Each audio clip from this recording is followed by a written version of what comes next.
Hello, I'm Cristina Escobar, entertainment correspondent for Latino Rebels. I am super excited to be talking to Carlos Santos today. He'll be joining us soon.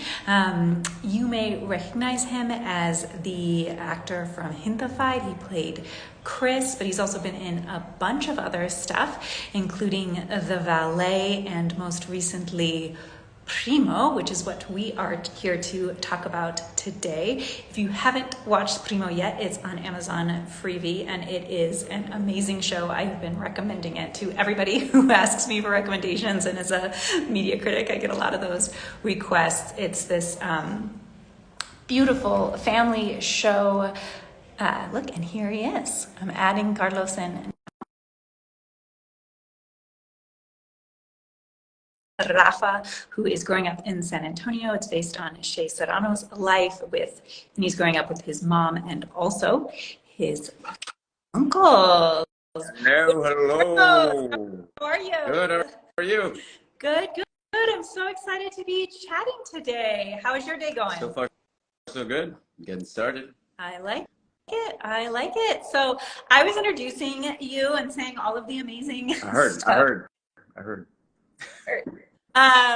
So I feel like I have been seeing you everywhere. Do you have a sense that your career is just like taking off? Are you like super famous now? How's it going? I don't know about super famous, but they know me at Ralph's. No, they know me at the grocery store. I feel like there was definitely a shift with after Gentefights came out, but mostly like work-wise. I just feel like it was such a great way to be recognized within the industry, because now people are like, oh, hey, let's get this guy in to audition for this thing that previously we wouldn't want to see him, even though we've been asking to see, so that kind of thing. That's cool. And do you get recognized? Do people come up to you and say like, hey, Chris? Sometimes, yeah. It's weird because I have this mutant ability. I actually remind people of friends and family my whole life. That's something that's happened in my whole life. So when people come up to me, half the time, I don't know if it's because they recognize me from a show or because I remind them of their actual uncle or primo or brother. Like, you have no idea how many people are like, hey, did you go to school in Alabama? And like, so I just kind of wait to see what kind of comes my way. I love it. I love it. So I also loved Primo. I just have been chatting from the rooftops about this show. I think it is so just like genuinely funny with this beautiful understanding of Latinx culture that it weaves into the texture. Tell me about your experience making the show. What was it like?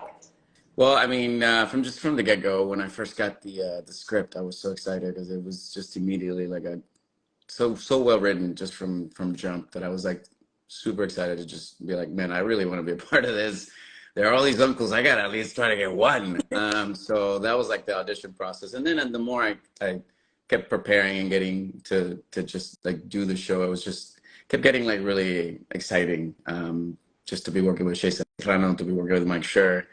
I don't know, I just felt like this is, these are all like cool people that are in the ether and you're constantly hearing about them. We're like, man, that'd be really cool if the planets align. So it was just one of those, like from like the beginning of last year, I think I was just like super excited to just jump on and just take advantage. And Uncle Ryan, I think ultimately I got a good handle on him. So I feel like I had a very specific take on Uncle Ryan. Yeah. And what was it like on set? I feel like it's such a Latinx production, right? Like the cast, the writers, the creator, the directors, like, did it have a different vibe than other stuff that you've been in? Or like, what was it like? It seemed like it was a lot of fun to make. It was a lot of fun. I give credit to casting, Carla Hul casting, and give the credit to Shay again and to make sure, because we didn't do chemistry tests. And usually when you audition for stuff, you kind of have like an opportunity. They do mix and match to see what, which is normal. That's what I'm used to. But they were like, no, we cast everybody. You're going to meet for the first time in person the first day of shooting. I'm like, what? Sure. But I got to say, they knew what they were doing, because we just immediately hit it off. Like, it was pretty magical, actually. We didn't need like a bonding trip. We didn't need to go hiking together. we just started working, and we kind of just settled into a character, so like very organically. So it was like a real joy. It felt like a lived in relationship. Everybody had like a lived in relationship from jump, and I think it kind of you see that on screen. So I don't know, man. That's crazy. That's some weird chemistry alchemy that they were working on, and it worked because I really love those people dearly. Yeah. And so tell me about how you compare to your character as the youngest brother, Ryan. Like, in what ways are you similar and what ways are you different from him? Well, I am absolutely 100% similar in that I am the youngest of my family. I am two older sisters, they're 10 years apart. And not only that, but I started school when I was super young. Like back in the day, back in the 80s, nobody cared. So I started school at 2, which is crazy to say. But by the time I was in first grade, I was 5 years old. All that is all to say, I was very young. I was the runt. I was the mascot. That was like the way that, like, that's how I grew up, like being like the mascot of in any social situation. So, I mean, obviously, I mean, I've gone through therapy. I've done all the work, so I feel better about it. But there is such a thing about feeling heard and feeling validated and wanting to feel like I'm an adult. And I think that's what Uncle Ryan is. I mean, I don't think I'm. I like to think I'm not as annoying as and posturing as he is, because it all comes from like an insecurity. Mhm. But I was definitely there, trying to be like, hey, listen to me. I have ideas. Yeah. And what have you heard so far since the show has been out? Like, what has the reaction been? Well, so far sounds like pretty positive, from critics and from the audience. So that's always good. Like it's always good when people are reciting lines from the show, or just texting you, just like messaging you with like really fun lines from the show. I think that's what I feel like is to me like the hallmark of like a good show. And ultimately it just feels like everybody, which is like, you always intend to do a show that makes people laugh. It also makes people care about stuff. But when you actually see it in action, is actually pretty like it floored me, because it's like these people are genuinely having a good time with this family, and they want to spend time with this family, and and you see it just in the way that they interact. So yeah, it's coming out, we out here every little by little. I'm starting to get a little Uncle Ryan's and business apples and cancel culture line from the show. Yeah, what did you guys do with the business apples? Did you take the staples out and eat them? I have one right here. I kept one. I asked the prop guy, so I didn't steal it. I asked respectfully. There was a whole basket of them. I think I could have. Nobody was gonna mind. Yeah. Yeah, but yeah, it is staple Nice. for everyone's safety. Did you have a favorite scene or a favorite sequence that you did? Absolutely, 100%, without a doubt, hands down, the slapping scene with Christina, directed by the Game Champ episode, directed by Melissa Fumero, was so much. It was so much fun. They incorporated all the timing, the slapping, the stunts. I'm putting that on my IMDb. I could do fight choreography. Fun. Okay, so for those who haven't seen it, explain a little bit because I think this is a funny thing, like what the whole game concept was and like how it worked. So the game itself is something that's lived in the family, and it's just like a mishmash. It's a Frankenstein of all the games that you buy during the lifetime of a family, just buying games and losing pieces. They just basically put together this insane game that honestly, I think books will have to be written to really understand the actual rules of it at some point. But within that, there's a thing that Uncle Ryan, he has a certificate that is going to be taken down from the wall of accomplishments because Primo won an award. And so he gets really upset because, obviously, again, he wants to be validated. He wants to feel like he's important. So he calls on the challenge to play Game Champ, and whoever wins decides what goes on the wall. And, all kinds of chaos ensue. For sure. Okay, so here is a hot seat question for you. Hold on. Here we go. Ready? Here we go. I hear that you're not Mexican. What? Tell that to my mustache. Yes, I am. On TV? What's that? Did you just play a Mexican Mexican on TV? I played Mexican in real life. No, I am from Puerto Rico. I was born and raised. I'm very proud of. I grew up in the island. I left Puerto Rico after my freshman year of college, and I came out to California. But something happened. Even before I started working, nobody ever. I mean, I'll go back to Puerto Rico, and they'll think I'm a tourist. It is what I don't know what it is. I've accepted my destiny. I mean, I look forward to one day being able to play. I have actually. I just did a horror movie where I got to play a Puerto Rican father, so I got to channel my dad, and I was talking to my kids in Spanish from Puerto Rico. But I've been out here long enough. I've been out here in LA as well, so I feel like I've picked up the culture. I've been here for about 15 to 20 years, pretty on and off, because I was in New York for like a little bit. But I feel like I've been out here, and it's just it's just kind of like the opportunities that present themselves. You're gonna go for it. Yeah. And I do my due diligence, because not only do I look Mexican when I have to, I sound Mexican when I have to.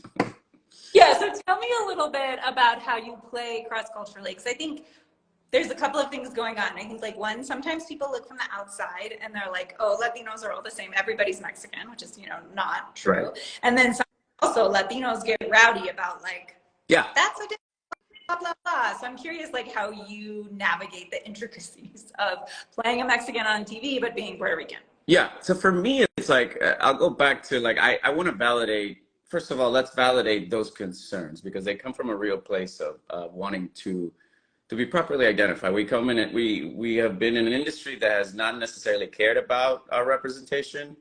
I think in the 90s, I mean, my lifetime, there were so many projects where either characters were whitewashed, or they were presented by people that did not sound or look like they were supposed to, and we were supposed to just kind of take it. So I feel like that definitely made the window of tolerance get smaller and smaller and smaller, to the point where right now we're very fiercely holding on to, like, you should be the thing that the thing is. But my stance is, I mean, I'll go back to, like, what most actors would like to say, is like, we as actors should be able to play each other, especially within the community, because like, I guess I understand the desire to reach those levels, but if that would have been a problem, I think it just kind of like, it's like a what is it called, domino effect. So for me personally, I feel like as long as I'm not doing a documentary or something like that, where it's like, I understand there's certain lines, like, you definitely want, like, the accurate representation of somebody.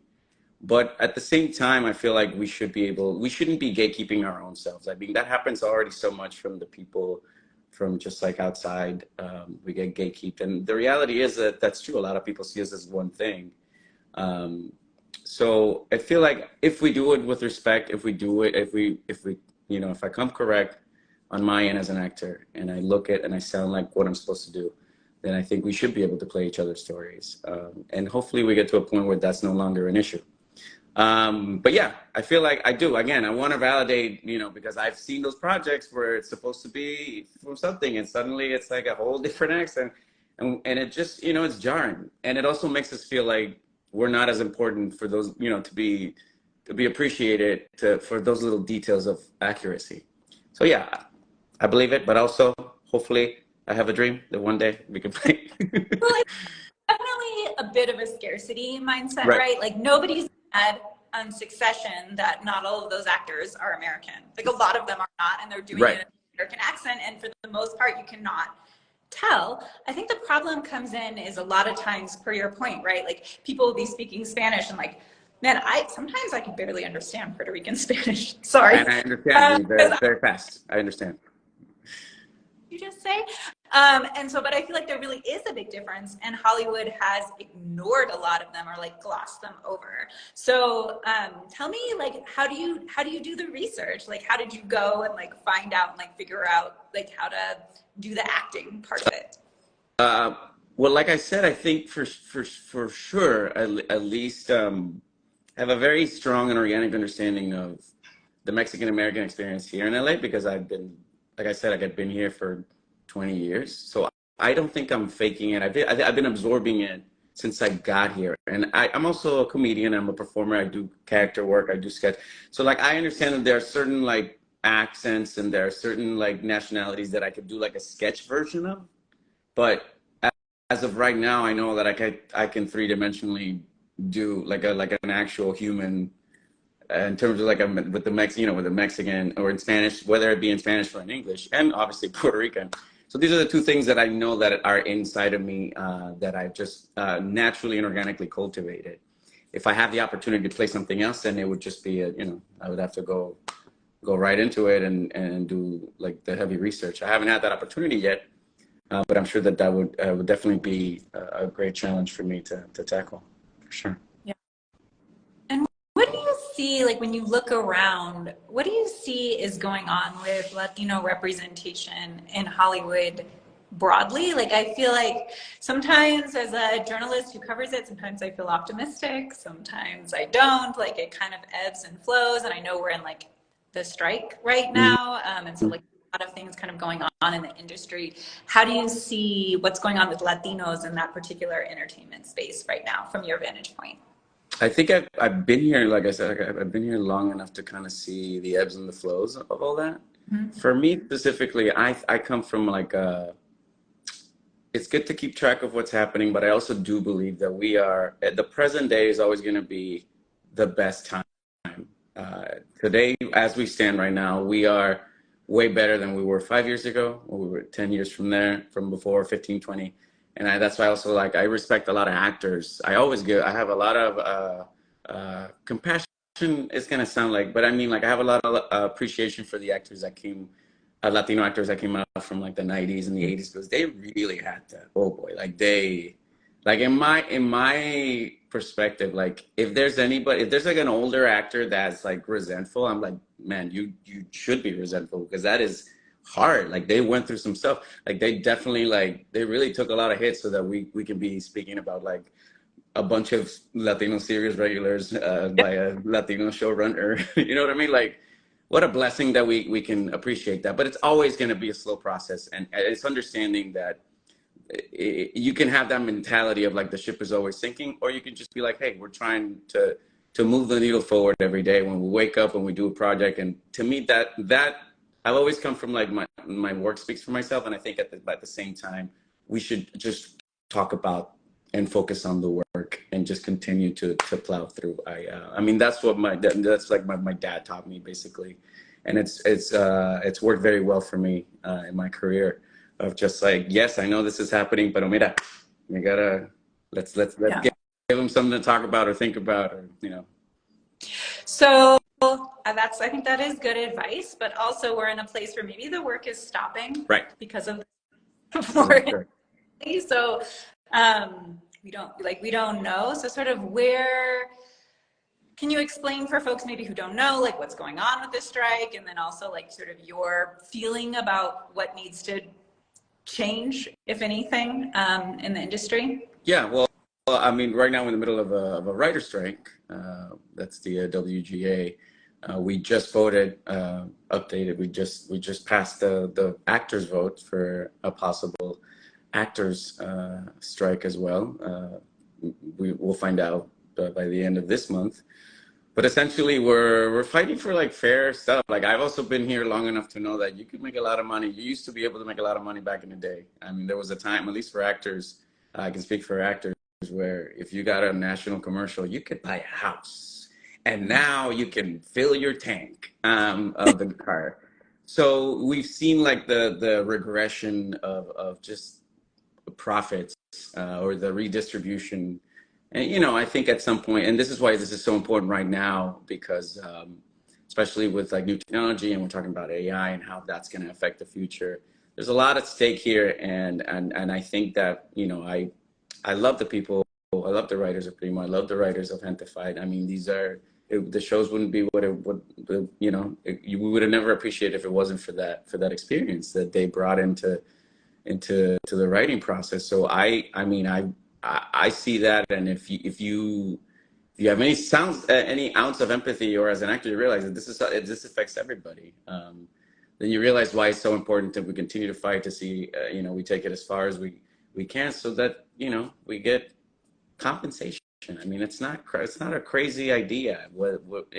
And that's the other thing we keep hitting on, because a lot of people seem to think that everybody works, if you're working in Hollywood, you're killing it. And you're not. Like, it's just the same, like, with the percentage of people that are actually killing it and making all this money. So it's just really about fairness, compensation, and we're not asking for much.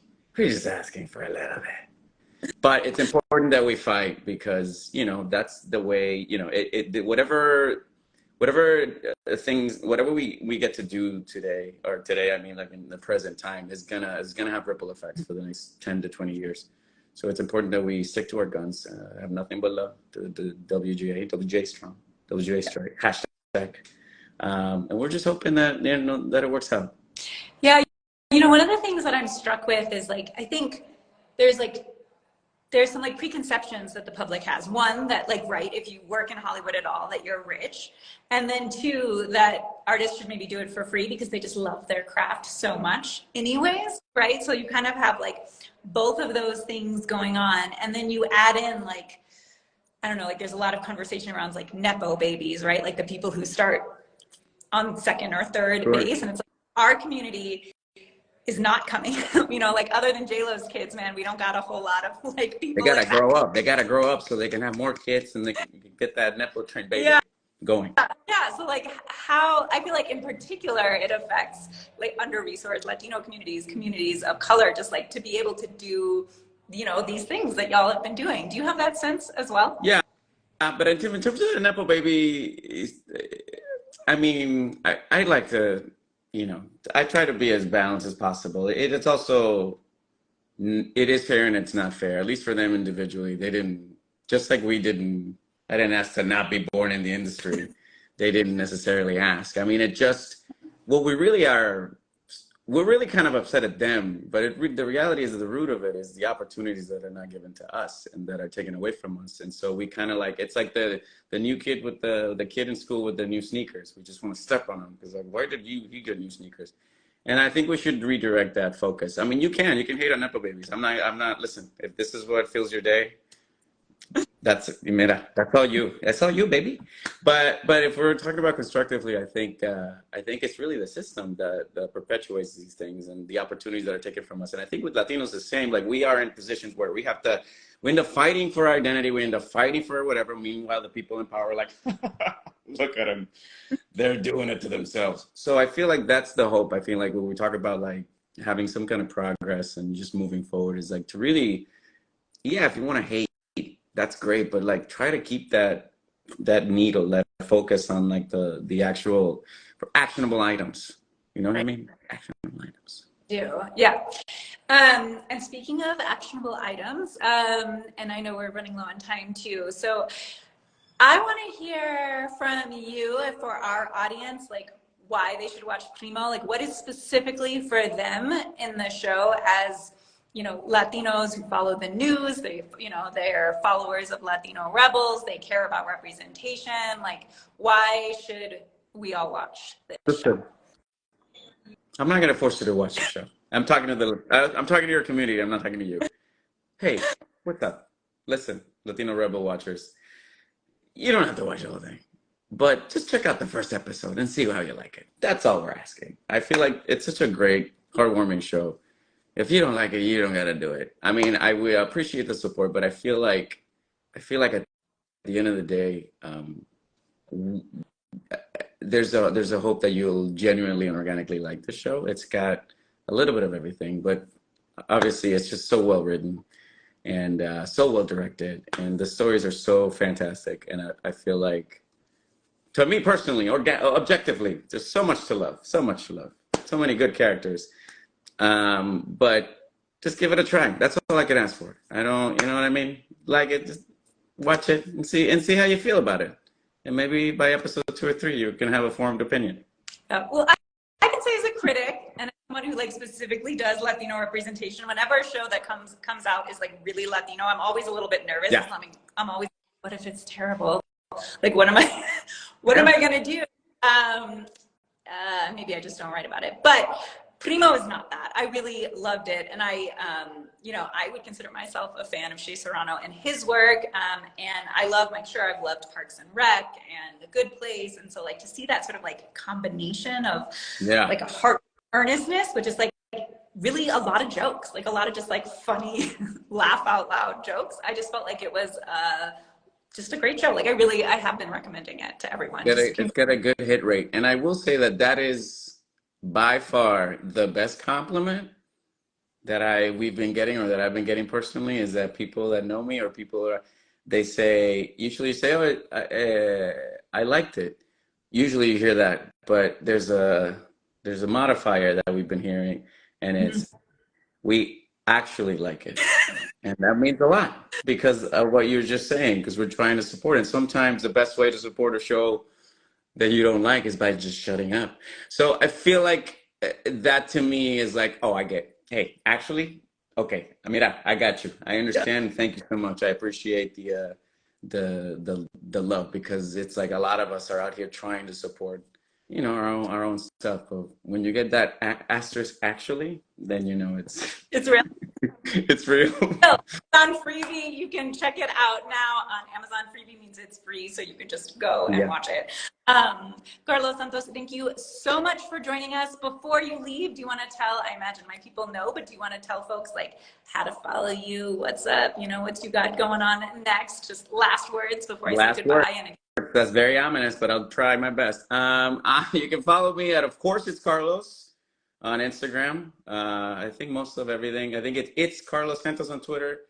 But for the most part, I'm here. I'm out here. You can reach out. You can comment on my stuffs, and then yeah, I'm right now. It's all Primo all day, every day. yeah, love it.